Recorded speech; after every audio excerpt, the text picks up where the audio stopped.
안녕하세요. 저는 트럭 기사로 일하고 있는 30대 여성입니다.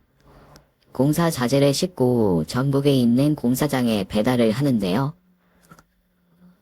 요즘은 인식이 좋아져서 여자가 트럭을 몰아도 이상하게 보진 않는 것 같아요. 혹시 트럭 운전을 꿈꾸는 여성분들이 있다면 꼭 도전해 보시길 바랍니다. 제 소개가 조금 길었네요.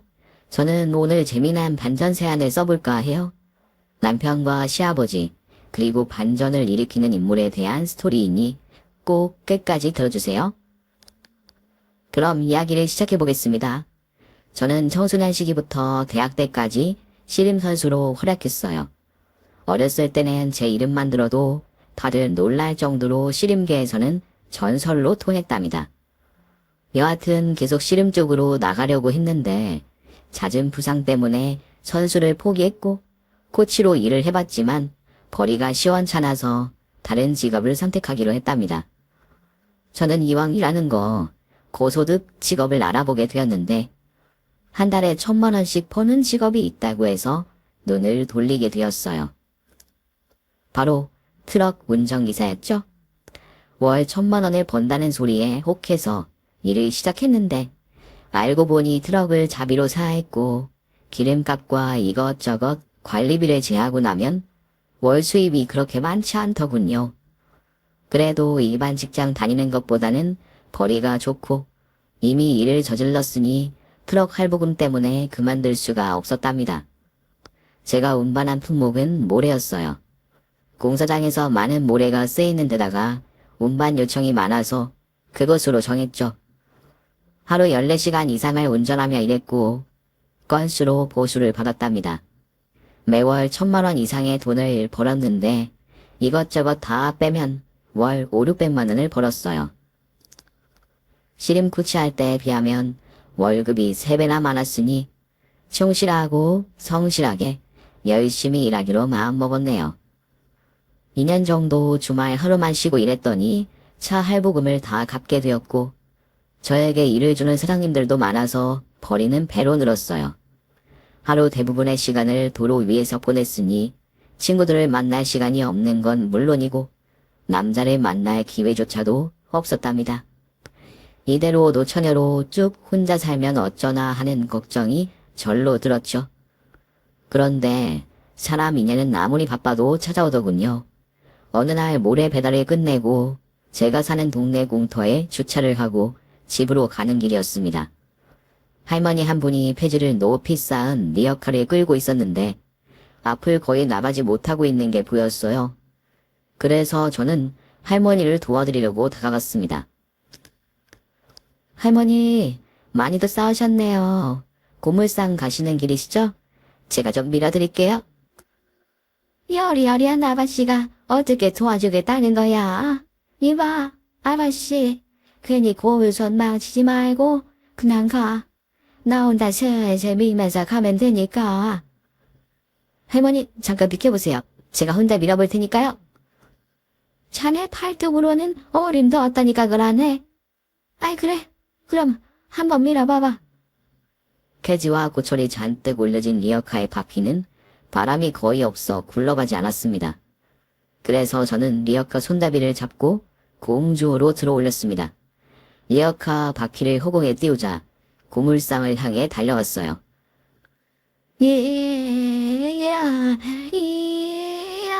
여러분, 잠시만 비켜주세요. 비켜, 큰 거 지나갑니다. 그러면 세상에 저기 사람이야 몇 대리야. 저걸 들고 뛴다고. 내가 지금 헛것을 보는 건가? 아가씨, 허리 괜찮아? 리어카에 실린 고물 무게가 자네 몸무게보다 많이 나갈 텐데. 할머니, 내가 바로 씨름계의 전설 이만순이에요. 이만순? 처음 들어보는데. 이만기랑 가족이라도 되는 거야? 이만기 장사는 저희 아빠의 사촌동생의 마누라의 언니의 남편의 아들이 이만기 아들하고 동창이에요. 그럼 그냥 남남 아닌가? 여하튼 파이팅이야. 호물산 다지 얼마 남지 않았어? 에이샤, 아가씨, 파이팅! 저는 고물상까지 한 번 더 쉬지 않고 리어카를 들고 뛰었습니다. 이윽고 안전하게 도착해서 무게를 달고 할머니가 고물값을 받으셨답니다. 저는 손을 털고 고물상 밖으로 나왔어요. 그런데 제 눈앞에 한 남자가 서 있더군요. 저기 아까 다 봤습니다. 할머니 리어카를 들고 뛰는 모습을요? 아, 네, 그런데요? 왜 말에 거신 거죠? 섹시해서요. 네? 아, 그게 무슨... 아가씨의 팔뚝에서 팔딱거리던 핏줄? 정말 아름답습니다. 제 이상형이세요. 저 앞으로 죽을 때까지 아가씨의 팔뚝에 핏줄을 보내서 살고 싶습니다. 제 마음을 받아주세요. 저는 살다 제 팔뚝에 핏줄을 보고 반한 사람은 처음이었어요. 저는 그 남자가 변태인가 싶어서 꺼지라고 말했습니다. 당신 변태지. 핏줄을 보고 반했다고. 이거 완전 또라이 아니야. 아니요. 당신의 팔뚝의 핏줄은 매력의 이부이고 머리부터 발끝까지 겁나게 아름다우십니다. 제가 꿈에 그리던 이상형이에요. 제발 저에게 한 번만 기회를 주세요. 이상한 남자네. 기회고 자시고 나 배고프니까 저기 추어탕집에 갑시다. 아저씨가 사는 거예요. 아, 추어탕이요? 아, 네네, 좋습니다. 굿뱅이로 드셔도 됩니다. 그럼 우리 데이트하는 거죠? 저는 실없이 들이대는 그가 웃겨서 티식 웃어버리고 말았답니다. 그리고 추어탕을 얼큰하게 잘 얻어먹었죠. 그리고 집에 가려는데 그 남자가 저와 꼭 사귀어야겠다며 그냥 가지 말라고 했습니다. 저기, 만수씨, 제 마음을 받아주셔요. 그냥 가시면 안 됩니다. 알았어요. 받아줄 테니까 그만 가봐요. 대충 말하는 거 보니까 연락 안 받을 것 같은데요. 그러지 말고 확실하게 말해주세요, 만수씨. 아, 겁나 귀찮게 하네. 내가 알았다고 했잖아요. 알았어요, 알았어. 이리 가까이 와봐. 저는 그이의 뒤통수를 잡고 제 얼굴로 바짝 당겼습니다. 그리고 키스를 아주 진득하게 해줬습니다. 저희는 쩝쩝 소리를 내며 추어탕 냄새를 풍겨가면서 입맞춤을 했고 그 순간부터 사귀게 되었답니다. 아직도 그이와의 첫 만남을 떠올리면 추어탕 냄새가 나는 것 같네요. 그렇게 사귀게 된 남자친구는 마을버스 기사로 일하고 있었어요. 저와 종목은 다르지만 같은 운전기사였죠. 저희는 서로의 직업을 모르고 사귀기 시작해서 직업 이야기를 하다가 찌릿하고 토하는 바람에 다시 한번 그이의 뒤통수를 잡고 제 얼굴로 끌어당겼답니다. 그 이후부터는 말씀드리지 않아도 아시겠죠? 그렇게 저희는 불같은 사랑을 유지했어요. 각자 바쁘기는 하지만 2, 3일에 한 번씩은 꼭 만나서 데이트도 하고 편안한 휴식을 함께 즐겼습니다. 그러다 보니 2년이라는 시간이 훌쩍 지나가 버렸습니다. 그이는 저와 결혼하고 싶다며 이제 그만 합치자고 프로포즈를 하더군요. 만순이, 네 아이를 낳아도. 의룡이, 네 아를 낳아줄게. 하나는 부족하고 둘셋은 낳아야지. 우메, 나의 사랑 만순이가 나의 알을 낳아주겠다니. 이 순간은 내 인생의 최고의 순간이야, 만순아. 내가 평생 만순이 너를 행복하게 해줄 것이오. 그렇게 그의 프로포즈를 한 번에 받아들이게 되었고 처음으로 예비실에게 인사를 가게 되었습니다. 남편과 가족은 시아버지가 유일했어요. 그이는 외아들인데다 5년 전에 시어머니가 암으로 돌아가셨다고 하더군요. 아버님은 우체부로 일하시다가 얼마 전 정년퇴직을 하시게 되었고 지금은 아파트 경비원으로 일하고 계셨답니다. 저를 처음 본 시아버지는 당신의 아들이 여자를 데리고 온 게 처음이라며 저를 신기하게 봐주시며 좋아해 주셨습니다. 그 어쩌다가 내 아들이랑 결혼을 한다고요. 이게 뭔 기적이라냐. 의룡아, 참말로 네가 장가가겠다는 것이야? 이거 그만이제. 아우제, 저도 사마예요. 평생 설아하며 살 여자를 찾은 건 아주 당연한 일 아니니까. 제 애인이 많이 예쁘죠. 그래, 너무 곱다. 그런데 아가씨는 하는 일이 뭔가? 네, 저는 화물 트럭을 운전하는 기사입니다. 공사장에 모래를 배달하고 있어요. 왜? 급게 생긴 아가씨가 하는 일이 터프하구만. 캬, 너 어쩌구나. 시아버지는 제 직업이 훌륭한 일이라며 축혀 세우셨고, 저 같은 여자가 며느리로 들어온다는 게 영광스러운 일이라고 말씀해 주셨습니다. 저희 부모님 역시 제 남편을 보고 아주 잘 어울리는 짝을 만났다며 도팔벌려 환영해 주셨네요. 그래서 저희 두 사람은 곧 결혼식을 올리게 되었고, 시댁과 가까운 곳에 신혼집을 얻었습니다. 시댁 근처 아파트가 많았고 값이 적당해서 그리로 정했답니다. 결혼하고 나서는 남편과 문제될 만한 일도 없었고 운전기사라는 직업 때문에 서로 바빠서 이틀에 한 번 집에서 만났답니다. 그럴 때마다 저희 부부는 불타오르는 욕구를 참지 못하고 뜨겁고 화끈한 사랑을 나눴습니다. 그이는 제가 씨름기를 씹어먹은 걸 온몸으로 느낀답니다. 여보, 벌써 끝이야? 더 힘내봐. 난 아직 힘도 쓰지 않았다고. 여보. 벌써 20시간이 지났어. 오래 한숨도 안 잤단 말이야. 4시간 뒤에 우리 둘 다 일하러 가자. 그 자식 말 맞네. 무슨 남자가 그렇게 허약한 거야? 안 되겠어. 당신 체력을 길러야 하니까 당장 일어서 날 안고 앉았다 일어났다를 해. 하나의 사랑과 정의를, 둘의 만승에게를 외쳐. 그이는 쌍코피를 흘리며 저를 안았습니다. 하나, 사랑과 정의를, 둘, 마순에게. 저는 200번을 앉았다 일어났다를 시키고 하체가 단련된 남편과 다시 사랑을 이어갔습니다. 정말이지 지독할 정도로 뜨거운 신혼을 보냈답니다. 이렇게 그이와 보내는 시간이 행복한 와중에 안 좋은 소식이 하나 들렸어요. 아파트 경비로 일하시다가 주민들 갑질에 못 이겨서 일을 그만두셨답니다. 주민들이 대리주차를 시키기도 했고 애들 키우는 부모들이 시아버지를 가리키며 공부 못하면 저렇게 된다는 조롱까지 받았답니다. 그래도 참고 일하시는데 어느 주민이 선물로 먹을 걸 가져다 줬는데 열어보니 음식물 쓰레기였다네요. 이런 식으로 엿먹인 게 다반사랍니다. 이에 시아버지는 계속되는 주민들의 갑질에 정신을 버틸 수가 없다며 경비 일을 관두셨답니다. 저는 그 말을 듣고 화가 나서 당장 아파트로 찾아가서 갑질하던 인간들을 혼내주자고 했는데 아버님이 똑같은 사람이 되지 말라며 저를 말리셨습니다. 그래서 갑질하던 인간들이 몇 호에 사는지만 말해주면 알아서 해결하겠다고 했는데 그것도 대답해주지 않으셨어요. 그래서 결국 복수를 하지 못하고 넘어가게 되었고 시아버지는 다른 일을 구하겠다고 하셨습니다.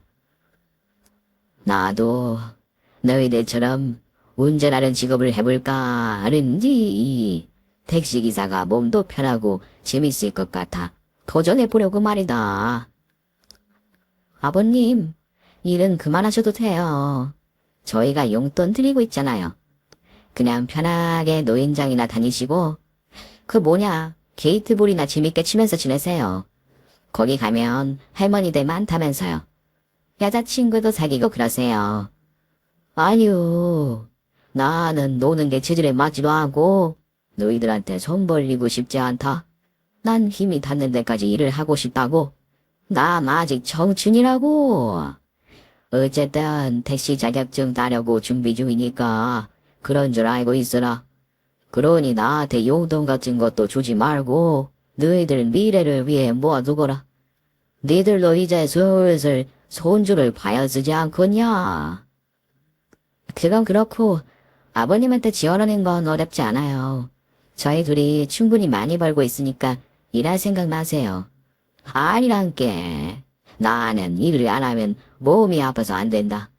그리고 내 신주가 일하지 않은 자 먹지도 말라요. 그러니까 내가 택시 하는 일은 응원해 주거라. 제가 아무리 말려봤지만 시아버지는 고집을 부리셨고 남편도 그냥 하고 싶은 대로 내버려 두는 게 좋겠다고 하더군요. 그래서 시아버지는 얼마 뒤 택시 자격증을 따게 되었고 택시 운전을 시작하셨습니다. 다행히 시아버지는 택시 일이 잘 맞는다고 하셨어요.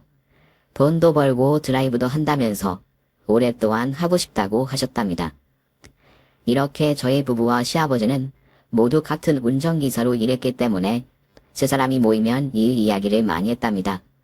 특히 시아버지는 장거리 운행하는 저를 대단하게 여기셨어요.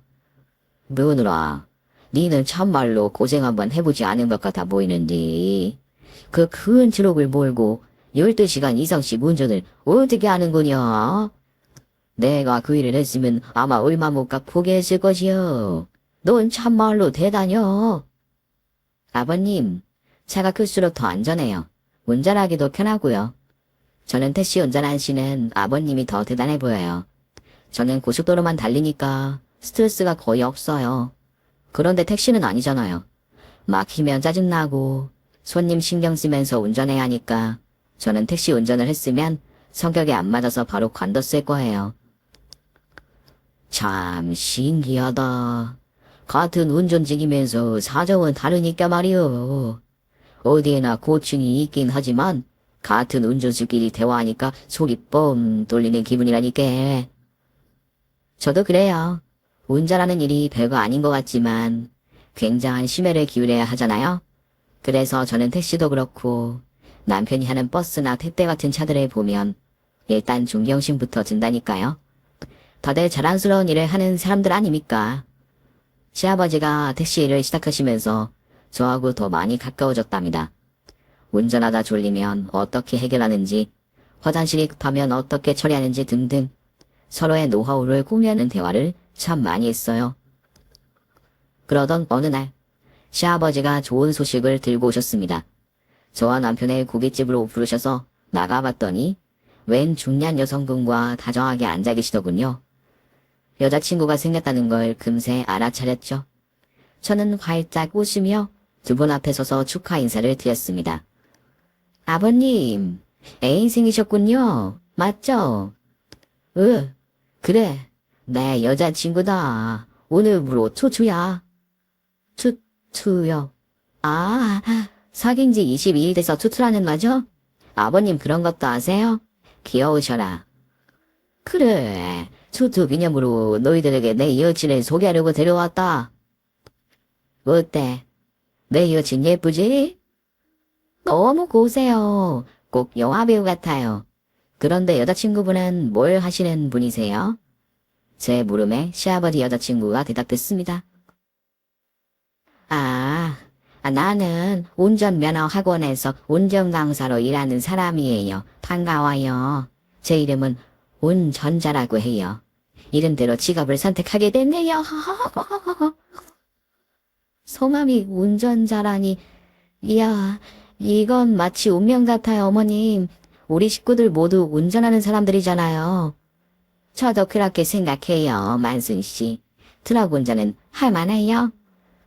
네, 만족하면서 일하고 있어요. 우리 다 같이 드라이브하면 재밌을 것 같아요. 언제 한번 다 같이 한 차로 놀러가요. 그 아주 멋진 생각이네. 좋아요. 그럼 우리 밥 먹으면서 대화 나눕시다.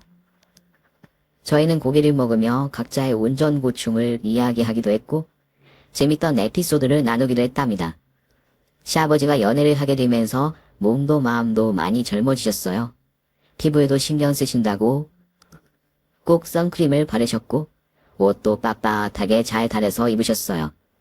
또 향수까지 뿌리시며 택시 운전을 하셨답니다. 그런 멋진 모습을 뵙게 되니 시아버지에 대한 걱정이 하나도 없었어요. 전에는 식사를 제대로 챙겨 드실까 걱정이었는데 지금은 연애를 하신다고 몸에 좋은 걸 알아서 잘 챙겨 드시니 더 바랄 게 없었습니다. 그저 건강하고 안전하게 일하시고 행복이 유지되기만을 바랐죠. 그런데 얼마 뒤에 시아버지에게 무슨 일이 있었는지 얼굴이 많이 어두워 보였습니다.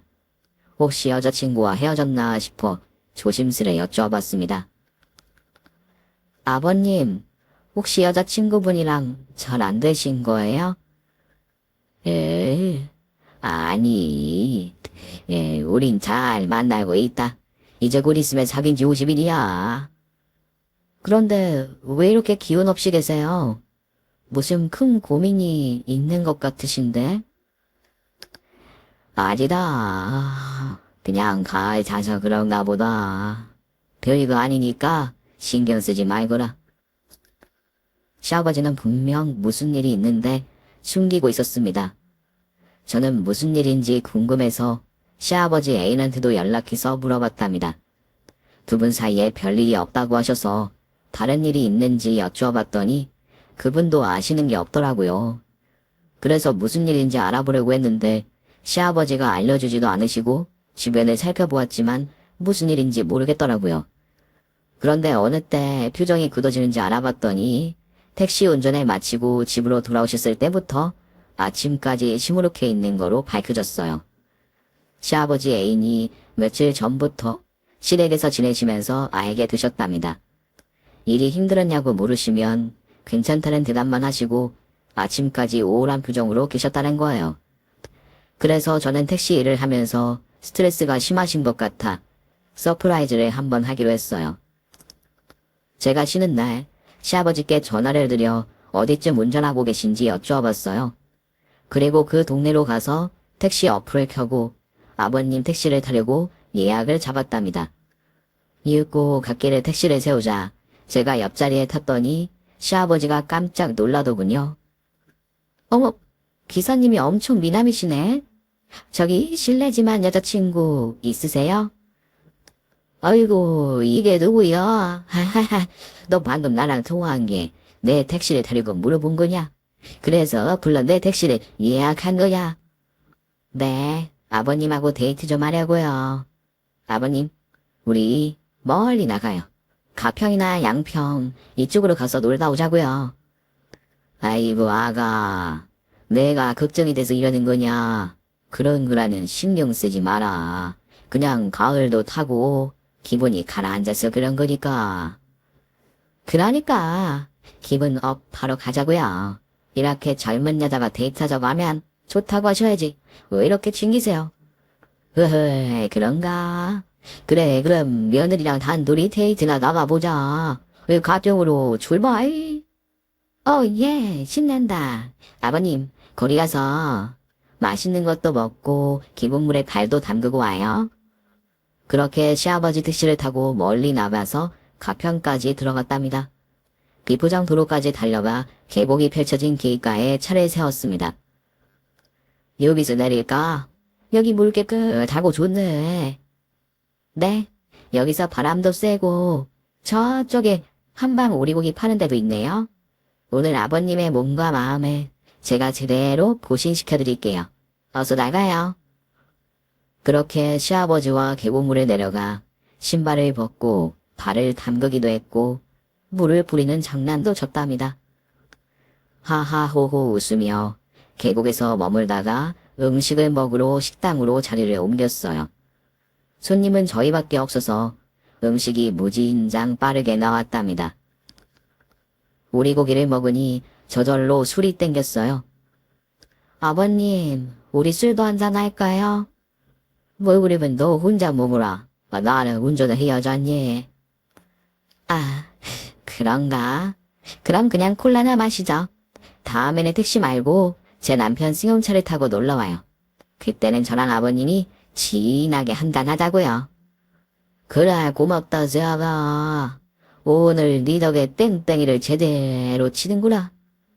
저도 아버님 덕분에 재밌었어요. 아니, 집에 갈 때까지 재밌을 거예요. 자, 얼른 고기 꼭꼭 씹어서 드세요. 그리고 내일부터는 가을 그만 타시고 웃는 얼굴로 하루를 보내셔야 해요. 그래, 당연하지.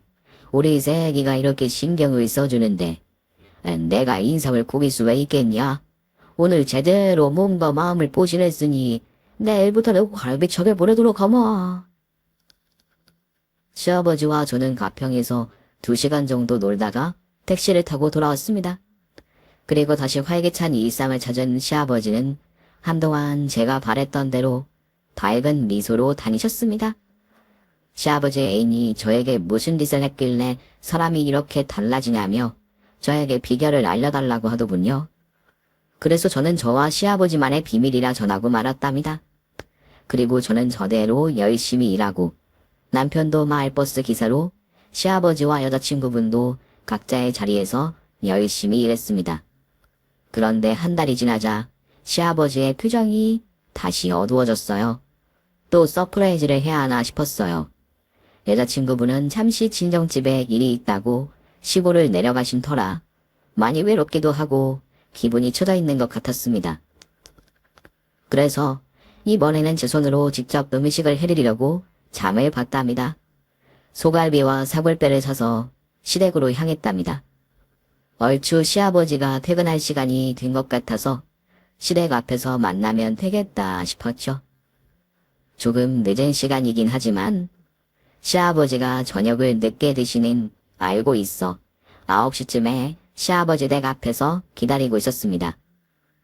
이윽고 시아버지의 택시 라이트가 멀리서 보이더군요. 같은 운전기사라 그런지 차를 단번에 알아봤습니다. 그래서 전 서프라이즈를 해드리려고 허단에 몸을 숨겼습니다. 그리고 곧 주차한 시아버지 택시의 시동이 꺼졌어요. 그런데 무슨 일인지 차에서 내리지 않으셨습니다. 저는 무슨 일인가 하고 빼꼼 쳐다봤는데 열려있는 택시 창문 안에서 두 사람의 대화 소리가 들렸습니다. 시아버지는 손님을 태우고 댁 앞으로 오신 거였어요. 손님, 그만 일어나세요. 다 왔습니다. 아이씨, 왜 이렇게 늦게 왔어? 늙은 기사 새끼가 길을 입으로 돌아갔지? 이 새끼는 날마다 일을 하네. 야, 너처럼 더 벌어서 좋으냐? 손님, 돌아오지 않았어요. 여긴 제가 사는 빌라이기도 합니다. 잘 아시면서 그런 말씀을 하세요. 제가 옆집에 사는 분을 속이겠습니까? 아씨, 몰라. 네가 늦게 와서 많이 피곤해. 나 잠 좀 자게 30분 있다가 깨워라. 손님, 한두 번도 아니고 매번 이러시면 어떡합니까? 저 그만 일어나세요. 저도 집에 들어가야 합니다. 조금 있으면 교대자가 여기로 나올 거라고요. 이너같이 내한잔 지랄이네. 야, 나이 처먹고 택시나 끄는 지에 어디서 명나냐? 개나 소나 다 하는 운전으로 밥 벌어먹는 이 녀새끼가 분수도 모르고 까부냐고. 손님, 저한테 그만 좀 뭐라 하세요. 옆집에 살면서 매주 한 번씩 제 택시를 찾아 타서 이렇게 괴롭게 된 이유가 뭡니까?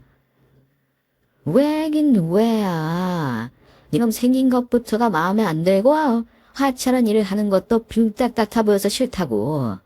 그뿐만 아니라 놓친내 당신이 옆집에 살면서 신내를 풍기는 것도 모자라 기진년을 데리고 와서 살림 차리고 노는 걸 보니 화딱지 나서 그런다. 나는 이혼도 하고 혼자 사는데 너 같은 한심한 인간이 여자 만나는 게 어이가 없어서 이러는 거라고. 게다가 놓친내 당신은 멸상부투가 마음에 안 들어. 당신은 내 밥이니까 앞으로도 계속 나한테 시달리면서 살아봐. 손님, 자꾸 이러시면 경찰을 부를 수밖에 없어요. 내일 다시 제 택시를 타시더라도 오늘은 그만 내리셔야 합니다. 제 교대자가 이 아파트에 산다고요. 뭐야? 신고? 이 새끼가 지난번처럼 또 신고해서 날 엿먹이 됐다는 거야? 야, 너 친나. 그런데 지난번에 아무 일 없이 넘어갔잖아. 내가 당신에 건네기로 했어. 돈을 안 내기로 했어. 지금 미터기 돌아가고 있잖아. 돈 준다잖아, 이 그지 새끼야. 30분 동안 넌 내 밥이니까 아바이 싸물고 조롱이나 당해봐. 이 신내나는 너 신내야. 너 지금 사는 집에서 쫓겨나고 싶으냐? 그건 아닙니다. 그럼 알날이 싸르고 있어. 내가 밤 니놈을 쫓아내기 전에 내가 이 빌라 건물주인 거 알면서 시키는 대로 해, 이 녀자식아. 시아버지가 그동안 왜 얼굴이 어두웠는지 이유를 알게 되는 순간이었습니다. 시아버지 옆집에 사는 40대 남자가 때때로 아버님의 택시를 불러서 타고 다녔는데 갑질과 욕설을 심하게 했었나 봅니다. 들어보니 경찰에 신고한 적이 있었는데 취객이라 그냥 봐주고 넘어갔거나 합의금 조금 받고 사고나 시키지 않은 것 같더라고요. 저는 이 상황을 어떻게 해결해야 할지 곰곰이 생각하고 있었는데 그 순간 택시 안에서 큰일이 벌어졌답니다. 아, 손님, 투어시면 안 됩니다. 왜 그런데 더지면 오늘 교대자가 영업을 못한다고요?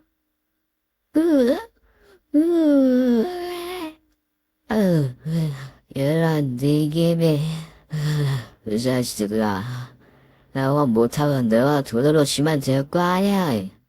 너 같은 택시라는 이놈은 나 같은 사업가가 얼마나 부른지 모르지? 택시기사의 땅이 몇 푼이나 된다고 호들갑을 떠는 건지.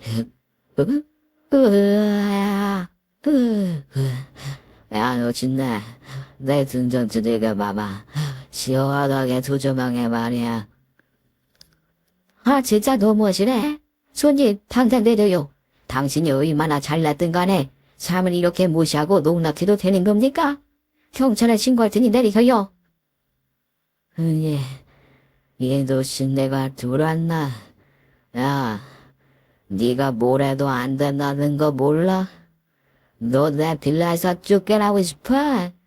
갈 데도 없는 노친네가 어디서 까불어? 야, 그리고 손님은 왕이라고, 이 자식아. 돈 받고 움장이나 하는 버러지 같은 놈이 불수도 모르고 까불어? 놈 이거 안 되겠네. 오늘은 니놈 매상에 떡칠 좀 해줘야겠다. 조수석에 탄 진상 손님은 자기가 오바이트한 건더기를 시아버지 얼굴에 묻히며 깔깔거렸어요. 이 아버지가 진상놈을 손으로 밀치자 바로 주먹을 날리더군요. 퍽 소리가 나면서 시아버지의 얼굴이 운전석 창문에 부닥쳤습니다. 이에 저는 더는 지켜보지 않고 본능적으로 움직이기로 결심했어요. 저는 조수석에 창문이 열려 있어서 진상놈의 멱살을 바로 잡을 수 있었습니다. 너구나, 우리 아버님을 괴롭게 만든 놈이. 넌 뭐야? 뭐 하는 년이야? 나, 네 애미다 개새야. 오늘 자식 교육 제대로 시켜주마 이 자식아. 진상놈을 잡아 택시 안에서 꺼내는 건 일도 아니었습니다. 저는 그 진상놈을 바닥에 집어 던졌어요. 그놈은 시멘트 바닥에서 대굴대굴 구르며 앓는 소리를 냈습니다. 아유, 와. 근데 너 뭐야? 뭐 하는 년인데 날 집어 던지는 거야? 생긴 건 존나 여리여리한 게 힘든 존나겠어는. 시장바구니에서 오늘 사온 소 갈비뼈와 사골살을 꺼내 들었어요. 내가 황소를 상금으로 타려고 씨름을 존나게 했었는데 오늘이 그날인가 보구나.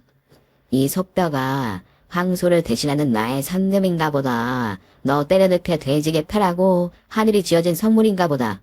넌 오늘 이 소뼈가 더 단단한지 이놈 뼈가 더 단단한지 확인시켜줄 거야.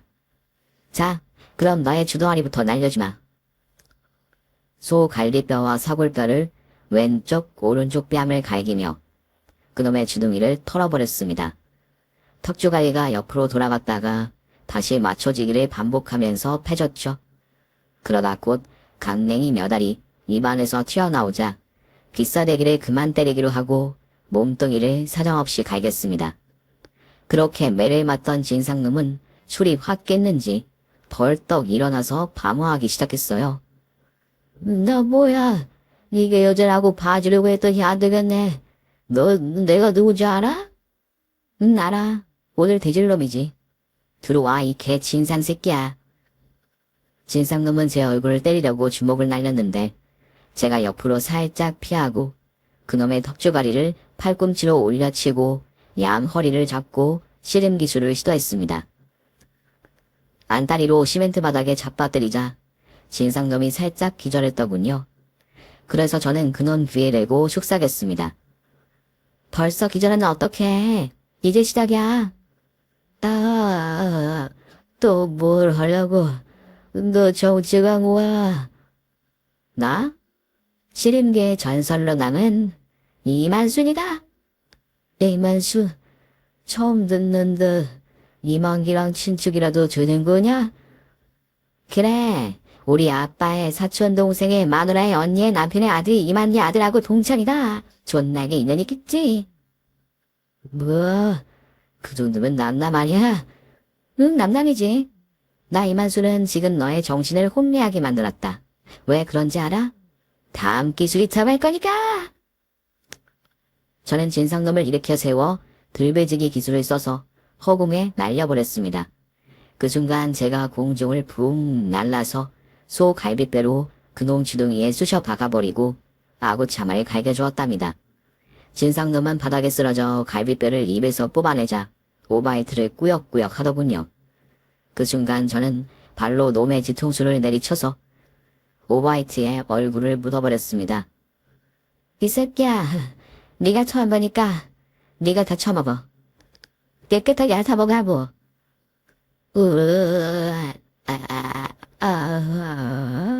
이제 그만.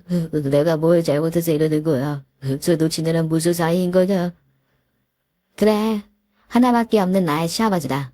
나의 두 팔과 두 다리 같은 분이지. 이놈이 그동안 우리 아버님을 지속적으로 괴롭혀온 건 나의 팔다리를 떼어간 거야. 뭐가 어째? 야, 그게 무슨 어째야? 저 놓친 애가 네 팔다리라고? 이거 완전 잉여 빙신 가족들이네. 아, 저 또라이 같은 말만 짓거린다고. 이년아, 내가 이렇게 얻어터지고 가만히 있을 것 같아? 너 여자라고 해서 봐줬는데 저는 안 되겠다. 내가 니네들 제대로 참여시켜주겠어. 그래 좋다. 덤벼봐라. 나 또한 그동안 몸이 근질거렸는데 오늘 제대로 회포를 풀어봐야겠다. 진상놈이 저에게 달려들었지만 저의 씨름 기술로 그놈을 시멘트 바닥에 여러 번 쳐박았고 높이 집어던져서 나뭇가지에 걸어버렸습니다. 저의 우렁찬 공격에 소란스러워 빌라 주민들이 밖으로 나와 모여들었어요. 제가 나무에 걸어둔 진상놈을 보고 하나같이 욕을 하더군요. 평소 이웃들에게 시비를 거는 건 기본에다가 어르신들에게 막말과 욕설을 하는 게 일상이던 놈이었어요. 다들 나무에 걸린 진상놈에게 삿대질을 하며 욕을 멈추지 않았답니다. 그래서 저는 이왕이면 제대로 스트레스를 풀라고 장바구니를 가져와 소갈비와 사골가를 하나씩 나눠줬습니다. 저기 걸려있는 놈을 한번 떨어뜨려보세요. 재밌게 굴려주자고요. 주 진상놈, 오늘 우리가 응징해줍시다. 다시는 까불지 못하게 하자고요. 네게야, 저놈에게 개망신해줘서 우리 빌라에서 몰아냅시다. 자, 다들 소갈비뼈랑 사골뼈를 던져서 맞춰봅시다. 주민들은 제가 건네준 뼈다귀를 높이 던져서 진상놈의 면상에 맞췄고 한 노인은 진상놈의 급소를 명중시키셨답니다. 이 자식아, 남자구실 못하게 내가 아예 터뜨려주마. 그 많던 주민들 중 아무도 119나 112에 신고하지 않았어요. 그 진상놈을 불쌍히 여기는 사람이 하나도 없었답니다. 이윽고 쉐입컷 뼈다귀를 던지고 주워서 다시 맞추기를 반복하다가 다들 피곤하고 실증이 났는지 빌라 안으로 들어가더군요. 그리고 저와 시아버지는 나란히 서서 그 진상놈을 보며 대화를 나눴습니다. 세아가, 너의 힘이 좀 세구나. 내 아들놈이 보통이 아니라고 말하긴 했는데 대단하다. 욕받다 아가. 뭐 이 정도는 식은죽 먹기죠 아버님. 이런 일이 있으면 저한테 말씀하시지 그랬어요. 왜 그동안 참고 있었던 거예요? 그게 말이다. 사실은 저 옆집 남자가 내가 사는 집의 주인이야. 이 빌라 건물주가 저놈이라고. 내 월세를 받는 놈이란 소리지. 네, 아까 들었어요. 그래서 혹시라도 쫓겨날까봐 참은 거예요? 저런 인간 쓰레기 하나 때문에 여러 사람들이 고생하셨네요. 이웃들도 보통 하는 게 아닌 것 같은데. 저놈이 우리 세자들한테 하도 많이 갑질을 하니까 다들 싫어하지. 그리고 내 택시를 거의 매주 불러다 타면서 욕설과 시비를 엄청 했다. 그래서 내 얼굴이 어두워졌던 거야. 그렇게 참다 한 번은 경찰에 신고한 적이 있었는데 합의해주지 않으면 집에서 나가라고 하더라고.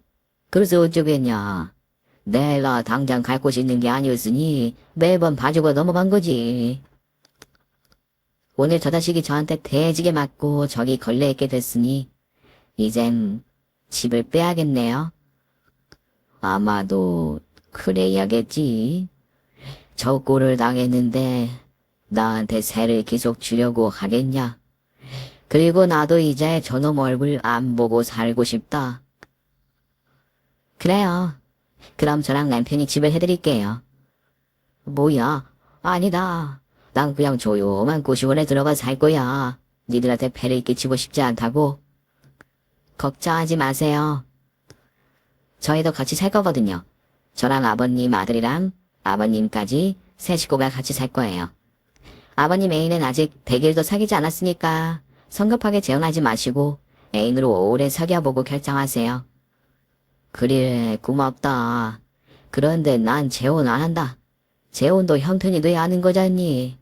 난 누구에게 짐이 되기 싫어. 그래서 그냥 연애만 할 거야. 어쨌든 세아가 고맙구나. 그럼 우리 이제 어떻게 해야 하는 거니? 일단 아버님 집에 들어가서 밥 좀 먹고 잠을 좀 자요. 오랜만에 힘을 썼더니 배고프고 피곤하네요. 나머지는 내일 아침에 생각해요. 그럼 저 나무 위에 걸린 놈은 저렇게 하루 자게 내버려 두죠. 지가 알아서 내려오든가 누가 신고해 주든가 하겠죠. 아버님, 아까 주민들이 입을 맞춘 거 아시죠? 저 진상놈이 술에 취해서 나무 위에 올라가서 자는 거니까 저는 아무 짓도 안 한 거예요. 그래. 그리고 사실을 말해도 유리유리한 여자가 저런 건장한 남자를 나무 위에 던져서 걸었다고 하면 누가 믿겠냐. 여하튼 이 시비 대신 복수해줘서 고맙다. 이만 들어가자. 저는 시아버지 댁으로 들어가서 소갈비와 사구를 먹을 수 없게 되어 그냥 집안에 있는 반찬에 밥을 먹고 잠에 들었습니다. 그리고 이튿날 창문을 열어보니 진상놈이 아직도 나무 위에 걸려있더군요. 너가 나 좀 내려줘. 나 무서워. 고소공포증 있단 말이야. 누가 나 좀 내려달라고. 아무도 없어. 이 빌라에 사는 주민 아무나 좀 대답해봐야. 사람이 나무에 걸려있다고요. 이거를 불러달란 말이야. 너도 참 아직도 그러고 있냐? 뭐 거기 있으냐? 야, 나 좀 내려줘. 싫어. 네가 술 처먹고 나무에 기어 올라가 놓고 왜 나더러 내려달래. 그냥 거기서 살아. 잘 어울린다. 야, 네 시험이 오늘부로 계약 끝이야. 이 집사 아웃이라고. 안 그래도 지금 짐 싸서 나가려고. 저기 이삿짐 쳐온다. 아버님, 이사 차 왔어요. 먼저 저희 집에서 몇 주 지내다가 큰 집으로 이사 가요. 제 말에 거실했던 시아버지가 대답하셨어요. 벌써 왔어? 아이고, 이제야 이 지긋지긋한 진상 건물주에게 벗어나겠구만. 뭐? 이삿짐 쳐. 이렇게 바로 나가는 거야? 아이씨, 보증금 바로 돌려줘야죠. 돈 없어 죽겠는데, 어디까지? 야, 나가기 전에 나 좀 내려둬. 아무나 나 좀 도와달라고. 나 고소공포증 있단 말이야. 잠시 후 도착한 사다리차 기사와 인사를 나눴어요. 화물차를 운전하는 저와 인터넷 카페에서 알게 되어 친분이 조금 있는 사람이었습니다. 그녀는 나무에 걸려있는 진상놈을 보고 제게 뭐냐고 물었어요. 저게 뭐야? 사람이야? 원숭이야? 아니면 좀비인가? 면상에 뭐가 저렇게 묻은 거야? 만순씨, 저놈 뭐야? 이 기사, 저놈 사다리차로 좀 내려줄래? 내가 어제 힘 좀 썼거든. 아이고, 또 한 놈 집어 던졌구만. 지난번에도 가로수에 한 놈 집어 던졌었잖아. 너, 그냥 살다 보니 이놈은 저놈 진상이 많아서 그렇게 됐어. 이번에도 자네가 수고 좀 해줘. 그리고 우리 시아버지 짐도 잘 내려주고 부탁해. 이윽고 진상놈은 사다리차를 타고 내려왔습니다. 그는 펑펑 울면서 고함을 질렀어요. 내가 그렇게 소리를 질러댔는데 아무도 날 구해주지 않는다니. 다들 이 빌라에서 쫓겨날 준비해. 가만두지 않을 거야. 그가 밑으로 내려오자 주민들이 수군거렸어요. 다들 이사를 결정했으니 보증금을 빼달라고 요구했답니다. 진상금은 한꺼번에 이런 식으로 나오면 어쩌냐고 따졌지만 계약서에 거주가 불편할 시 언제든 바로 세를 빼겠다는 조항이 있어서 다들 보증금을 빼달라고 으르렁거렸습니다. 그래서 결국 진상금은 한꺼번에 큰돈을 마련해야 했답니다. 진상금은 가진 재산이 많다고 자랑을 해댔으면서 세입자들에게 줄 보증금이 없어서 대출을 받아 돌려주었고 다음 세입자가 들어오면 빚을 갚을 생각이었습니다. 하지만 진상검이 한 짓을 커뮤니티에 올린 주민들의 글과 사진이 너무 퍼지면서 아무도 그 빌라에 들어가지 않았습니다. 진상짓은 기본에 욕설과 노랩을 즐기고 술 처먹고 나무 위로 기어 올라가는 개 진상 건물주가 있는 곳이라고 소문이 쫙 깔려 버렸답니다. 그래서 그날 이후로 진상놈은 텅 빈 빌라를 쥐고만 있다가 나중에 빚이 불어나서 아예 팔아버렸다고 하더군요. 그리고는 아무 소식도 전해 듣지 못했어요.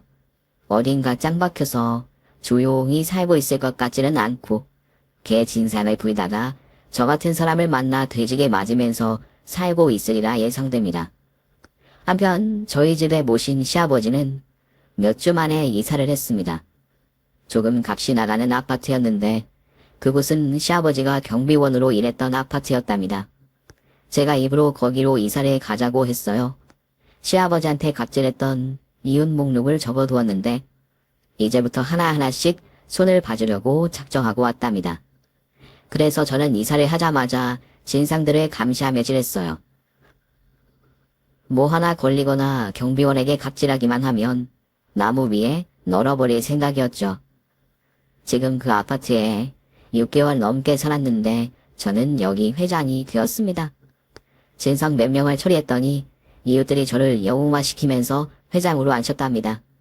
제가 회장으로 있는 한 진상과 갑질은 있을 수 없다고 통보하니 다들 환호성을 지르며 이제야 제대로 된 리더가 탄생했다며 박수갈채를 보내기도 했네요. 그래서 저는 화물트럭 기사로 일하면서 아파트 총회장까지 맡아서 재밌게 살고 있습니다. 남편은 마을버스 기사에서 시내버스 기사로 옮겼고 시아버지는 택시를 계속하고 있죠. 또 시아버지 A는 운전면허 학원 강사로 똑같이 일하고 있고요.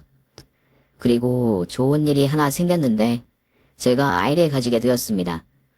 남편과 그렇게 열정적으로 사랑을 했더니 쌍둥이를 임신했어요. 아이들 태명은 동봉이와 따른이에요. 우리 두 아이가 태어나면 더 열심히 일을 해야겠어요. 이렇게 운전기사들로 뭉친 저희 가족 이야기는 여기서 마무리를 지어야겠네요. 여러분, 직업에 귀천이 어디 있겠습니까? 세상 일은 모두 귀하니 부디 운전하는 사람들에게 갑질을 하지 않으셨으면 좋겠습니다. 또 경비나 사람들에게 서비스하는 직업군에도 넓은 마음으로 잘 대해주시길 바래요. 그럼 저는 하고 싶은 말을 다 했으니 이만 쓰도록 하겠습니다. 오늘 좋은 하루 보내시고 건강하고 아프지 않으시길 기원합니다. 모두 안녕히 계세요. 오늘 준비한 사연은 여기까지입니다. 재미있게 들으셨다면 구독과 좋아요, 알림 설정까지 눌러주세요. 그럼 저는 다음 사연으로 찾아뵐게요. 오늘도 건강하고 행복하세요.